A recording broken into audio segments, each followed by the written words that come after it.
Welcome to The Soft Life with me, Candy Washington, where we explore all things self-love, manifestations, and relationships with a cheeky dash of pop culture news. So be sure to subscribe, share, and join us on Patreon.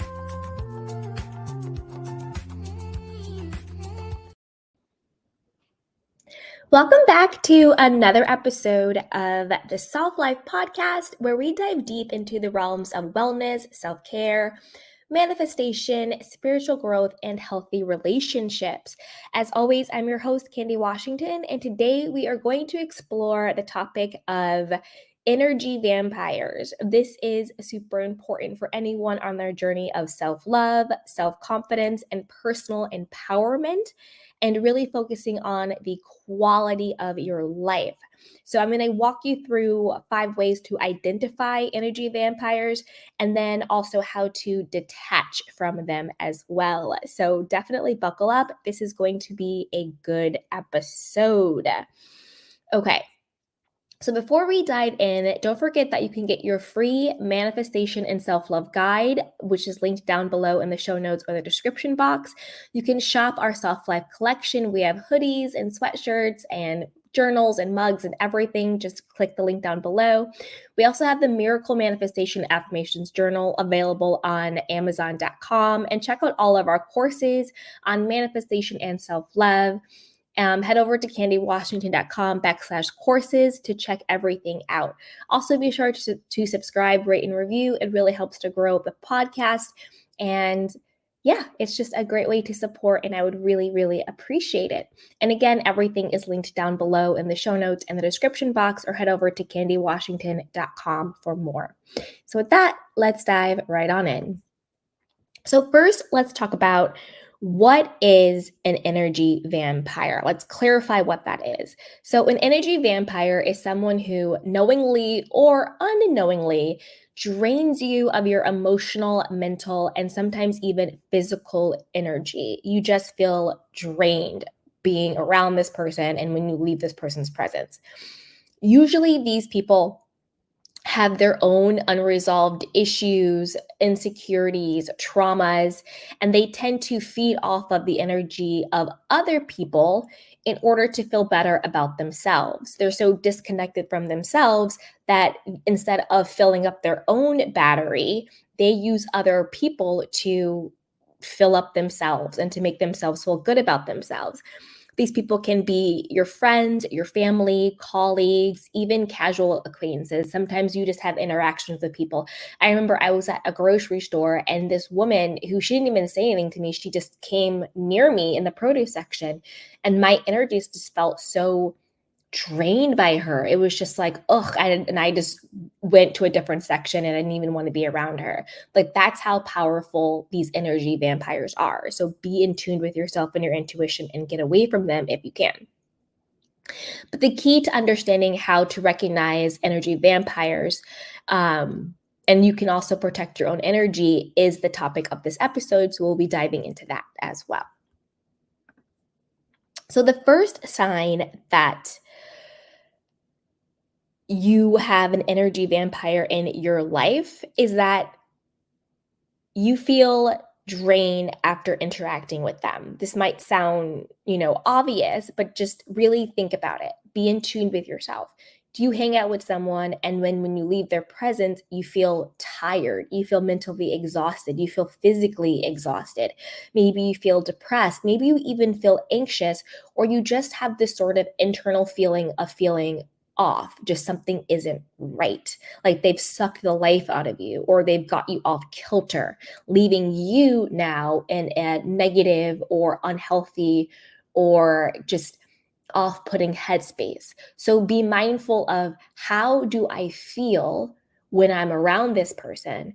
And then also, how do I feel when I leave this person's presence? Because it's not just about in the moment, it's about how do you feel after as well. The second sign is that they're always negative. Energy vampires thrive on negativity. When you are around someone, are they always complaining? Are they always gossiping? Are they always seeing the worst in every situation? Are they putting you down? Are they criticizing you? Are they judging you? Are they not supporting you in healthy ways? If you're excited about something, do they see the negative in it? If you have a goal or a dream, do they tell you it's impossible or people like you can't have things like that? Are they always under a dark cloud? Another sign is, do they always have chaos in their life? Do they always have drama in their life? Think about your friend who they always have some story of something horrible happening to them. Are they always the victim? In every situation, are they the victim? Is something happening to them? Are people doing things to them? These are energy vampires. They want to suck the energy out of you. They want to suck the air out of their room. And it's like they have a dark cloud following them. And it's not just good enough for them to be underneath the dark cloud. They want to bring you into their misery. They want to bring you into their drama and chaos. They want to make you their savior because they're always the victim, you know? And that leads us to our third sign that you have an energy vampire in your life is that they're overly dependent on you. This person might constantly lean on you for support and advice and just to vent. You know, I don't, I now no longer allow people just to vent to me, especially about things that are happened in the past. People want to bring up things that happened 5, 10, 20, 15, 35 years ago that they're still harping on. And it's just like, I get it, things have happened, but there comes a point in time where you have to let things go, let things be, and move on with your life. So if somebody just wants to vent to me, I am nobody's emotional garbage can. I am nobody's, place where they can just trauma dump onto me. Now, if somebody wants me to listen to them and to hear them and to be a safe space for them and to help them problem solve or just to hold healthy, safe space for them, of course. But if you just want to vent and trauma dump, and then on top of that, you don't want to hold space for me, or you're not interested in what's going on with me, or if you don't actually want to solve this problem, then no, absolutely not.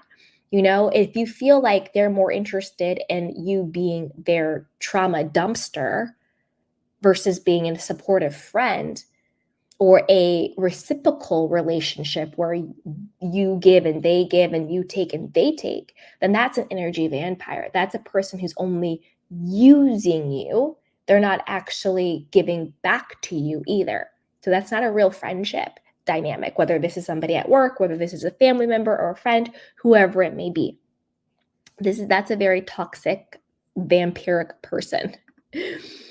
Okay. Our fourth sign is, and this is a very sometimes overlooked sign. Sometimes we think energy vampires are just people who, you feel drained and they're negative, you get it, but they're also very manipulative, especially emotionally. They usually use them always being the victim and making you feel bad or guilting you, or even using flattery. Like they will love bomb you.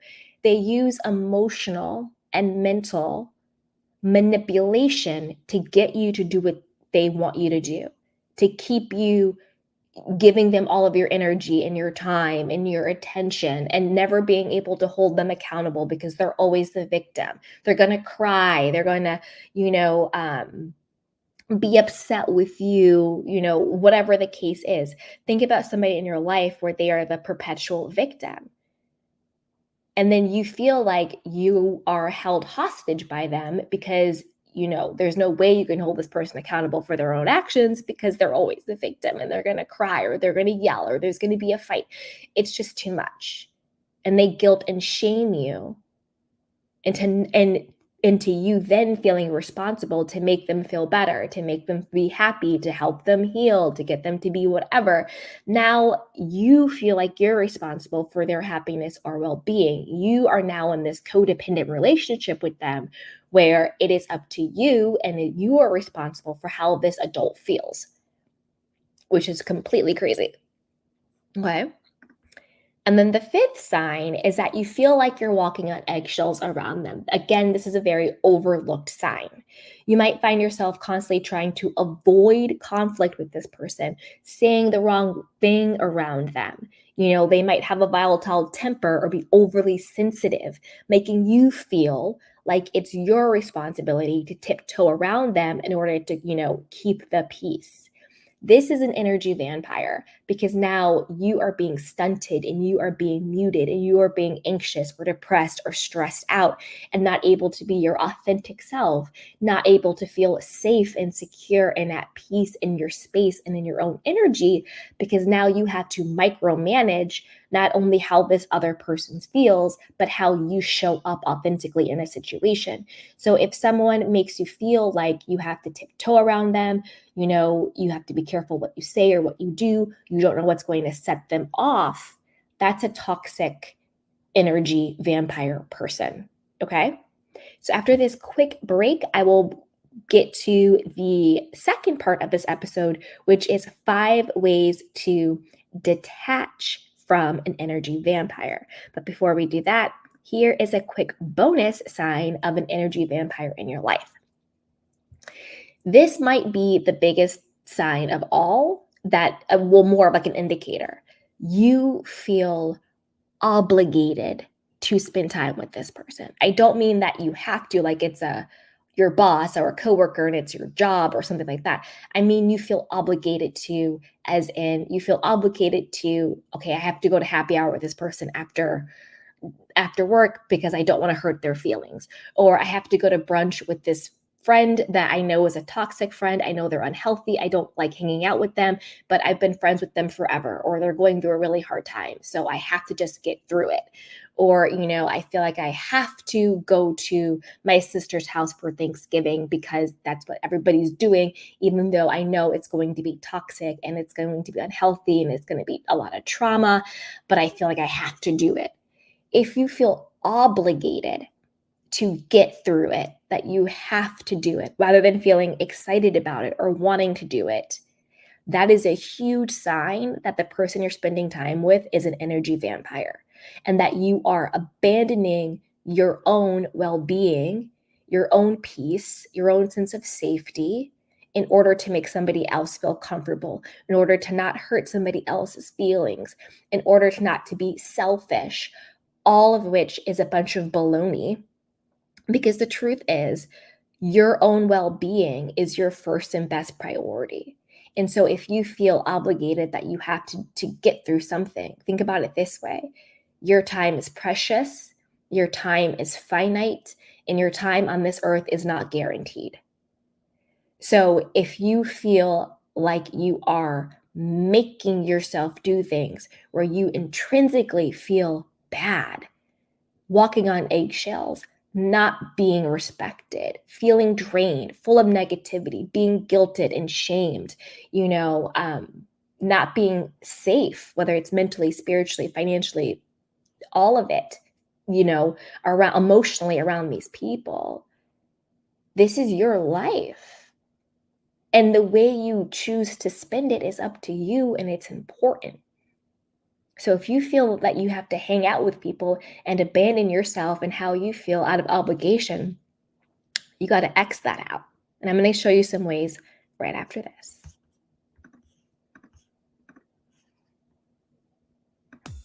Ready to unlock your true potential and manifest the life of your dreams?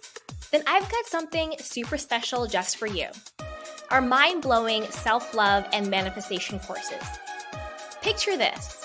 A journey of self-discovery where you'll find a deep well of self-love and acceptance. Say goodbye to self-doubt and hello to unshakable confidence. Our courses are designed to help you embrace your worthiness and tap into the incredible power of self-love. But that's not all. We'll also dive deep into the transformative world of manifestations. You'll learn proven tools and techniques and strategies to align your thoughts, beliefs, and actions with your wildest dreams. So get ready to create the success, happiness, love, and abundance that you deserve. So what are you waiting for? Head over to candywashington.com/courses to get started. Again, that's kansywashington.com/courses. Okay, so now that we've identified the signs of an energy vampire, let's talk about some ways to detach from them in your life. Let's get our power back and protect our peace and protect our energy. So here are some strategies to create, healthy boundaries. And obviously that's the number one thing. Set clear and healthy boundaries with the emotional energy vampire. You need to communicate your needs and your limits clearly. Don't be afraid to say no or to distance yourself from the person if necessary.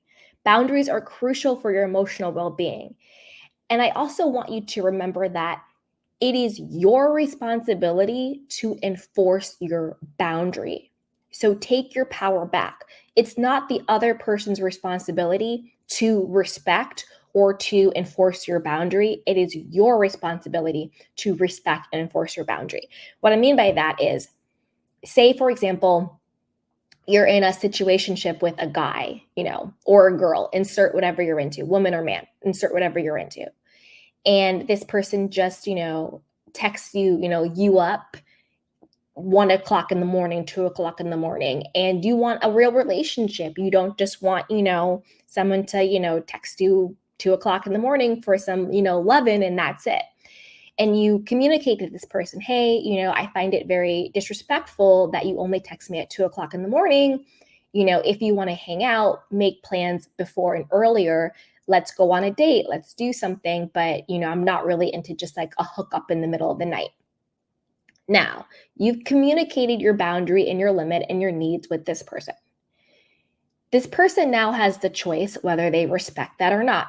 They could continue to text you at 2 o'clock in the morning. They could change their behavior and start going on dates with you, texting you earlier and clearly communicating with you, or they could go their own way and decide that they're not interested in a relationship, which is totally fine, right? So where your responsibility comes in is if they text you at 2 o'clock in the morning, that's also another physical energy vampire and emotional, just using you for your body, using you for emotional support at a certain time when you've clearly communicated that's not where you're into. Now, this is where your power is. If that person chooses to text you at 2 o'clock in the morning, it is now up to you to respect your own boundary that you put into place.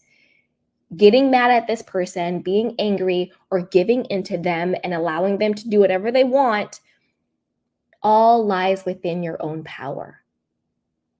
So it is up to you now to say, I'm going to ignore that text. I'm going to block that person. Or I'm going to communicate my boundary again without giving in and giving them the opportunity to not do it again. Because sometimes you have to reinforce that boundary. Sometimes reinforcing the boundary is recommunicating it without giving in. Sometimes it's blocking that person. Sometimes it's ignoring it. Sometimes it's cutting that person off. But at the end of the day, it is up to you to enforce your boundaries. Say you have a friend that is super negative all the time. They just want to trauma dump and gossip and be negative all the time. And you communicate to them, I'm really trying to be mindful of my energy. I'm trying to be mindful of the conversations I have. I would prefer it if we could talk about the good things going on in your life. Of course, I'm here to support you, but I'd rather focus on what's going on with us and not gossiping about other people. Now, if your friend then comes back to you and it's like, oh, girl, did you hear about what happened to Sally and blah, blah, blah, blah, blah, blah, blah, and can you believe this has happened? The power is now within you to say, oh, thank you for sharing, but I'd prefer to talk about something else, or politely change the subject, or politely get off the phone, or you know what I mean? Or politely stop engaging with that person. The other person has no power. They have the power to choose how they react to your boundary, but the ultimate power is in with you, with how you respond to people who disrespect your boundaries. So I wanted to kind of take some time on that one to know that it is up to you because you have the power. The second way to detach from an energy vampire is to limit your interactions with them. Sometimes it's impossible. It could be an ex, it could be a family member you see at family functions, it could be a coworker. But if possible, reduce the amount of time you spend with them. You don't have to cut them off completely, but limiting your exposure can help you maintain your energy levels. You're at the family cookout, it's a really toxic cousin. Hey girl, oh, I got to go get some, barbecue. I'll see you later, or whatever it is. You don't have to sit there and ruminate with the person. You don't have to sit there and spend hours with them. You say you're at a work function conference and there's a really toxic coworker. You don't have to spend all the time with them. You can say hi, you can check in, you can grab coffee, but you don't have to do dinner. Manage your time accordingly. And remember, all of this is taking back your power. Nobody has a claim on your time and your energy and your presence unless you give it to them. Okay. However, I also want to say, trust your intuition and your gut. And if cutting them off completely is what is best for your well-being, then it's time to say goodbye. It is okay to cut people off, even if it's family. Just because somebody is blood related to you does not mean that they have, carte blanche over your life. You can cut off family members if they're toxic. Mothers, fathers, brothers, sisters, aunties, uncles, cousins, twice removed, whoever it is. Nobody has access to you unless you want them to and allow them to. So don't let anybody shame you or guilt you into thinking that you have to allow people in your life who cause you harm, because you don't. And harm isn't just physical. It is emotional, it is mental, it is spiritual as well, and even financial, okay? So number 3, practice energy cleansing techniques. Okay, this is something I do all the time, and trust me, I'm a very empathic person, so I always have to be very careful of my energy interactions, just being around someone or hearing something or just being in the energy. I pick it up and I feel it. So I always have to be very mindful of what is my energy and what are other people's energy, and being mindful and keeping them separate so I don't feel everything. So a couple things you can do is do meditation. That way you can have that mindfulness and you can get that build up that mental strength of being able to say, what is my energy versus what is somebody else's energy? Visualization, seeing yourself as the operant power in your reality, seeing yourself as the person who is able to create those boundaries and to articulate them, and being around good people. Other types of routines can help you, whether it's doing a cleansing bath around them. You can take a Epsom salt bath and cleanse the energy. You can listen to a meditation before you do that. One thing that I love to do is I create a white light energy bubble around myself, or a circle, not necessarily a circle, but it's like a bubble. So I see a white light. It's a cleansing light. It's light of unconditional love. It is around me. It is an energy bubble. It's an energy light. And I just say nothing negative can penetrate me, and there is nothing to oppose my good. I do this when I'm going into meetings, or if I'm going to the grocery store, if I'm going to interact with people, if I'm walking down the street, if I'm going for a jog. It's just a good way to protect your energy. It is setting that energetic intention of there's nothing to oppose my good and nothing negative can penetrate me. This is me protecting my energy. This is me keeping my energy separate from other people. Do this if you have to go to, say you have to go to, a coworker's birthday party or whatever it is. You don't want to go, but everybody from work is going and it's a networking thing, whatever the case is, right? Put your energy bubble around you. You have to go to a family function in your family. Some of your family members are toxic. Put that energy around you.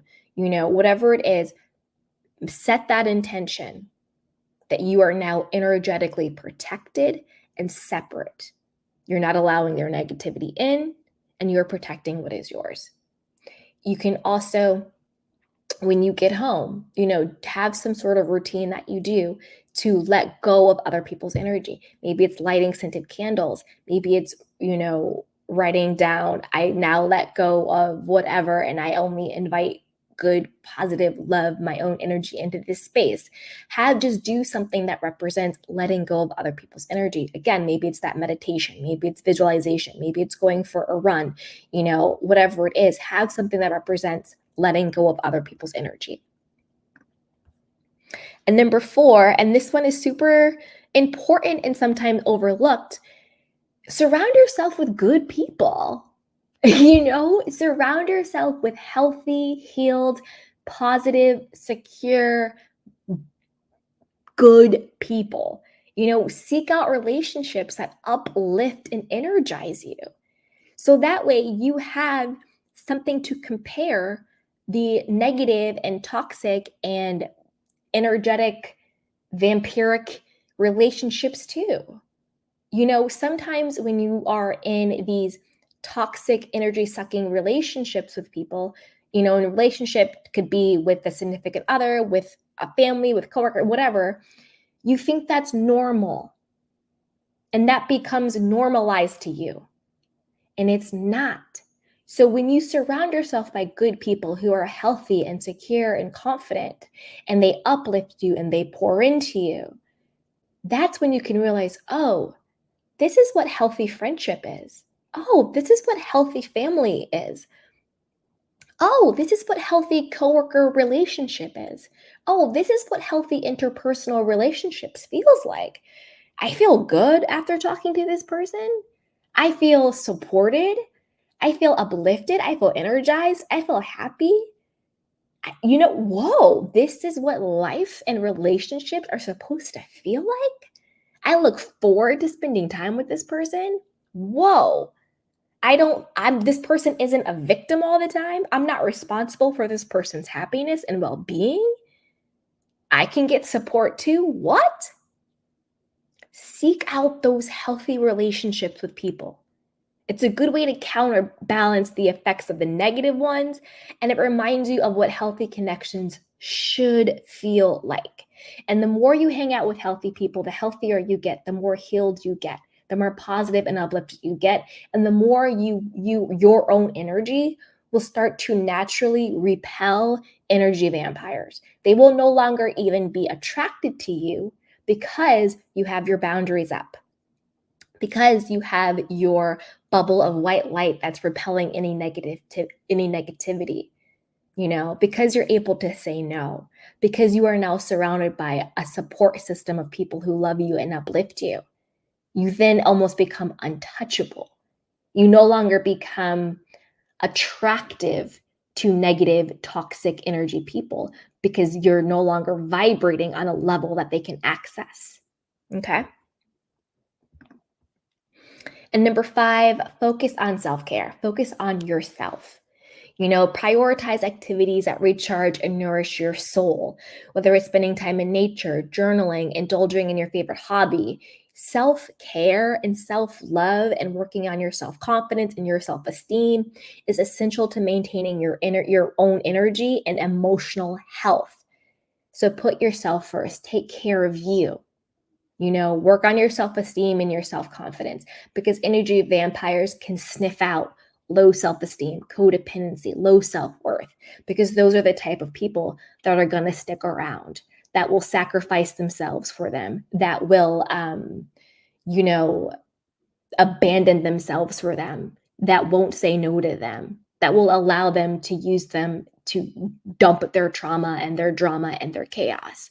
But people who love themselves, who put themselves first, who respect themselves, who are confident in who they are and who are secure, we don't allow that.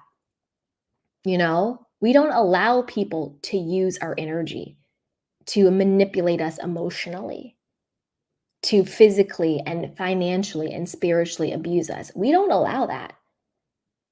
No, it's a full sentence, full stop.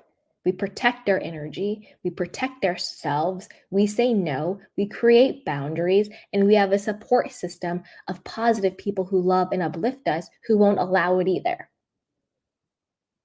So there you have it. Those are the 5 signs that you have an energy vampire in your life, and also practical ways to detach from them. So, as we wrap up today's episode, remember that you have the power to protect your energy. And most importantly, you have the power to choose the relationships that serve your highest good. It's not always easy to detach from an energy vampire, especially if there's someone close to you, but your well being is very much worth it. So, by recognizing the signs and taking proactive steps, you can create a life filled with more positivity, balance, and joy. So, thank you so much for joining us today. And if you enjoyed this episode, please don't forget to subscribe, like, and share with a friend who might need this message as well, and leave a review. Your support means the world to me. Don't forget to shop the Self Life collection, get your free Manifestation of Self-Love guide down below. Check out our courses on candywashington.com/courses. Grab the Miracle Manifestation and Affirmations Journal on amazon.com. And check out everything else we have listed down below in the show notes and the description box. So until next time, everybody, keep shining and take care of yourself and each other. I love you so much. Bye. Welcome to the Soft Life with me, Candy Washington, where we explore all things self-love, manifestations, and relationships with a cheeky dash of pop culture news. So be sure to subscribe, share, and join us on Patreon.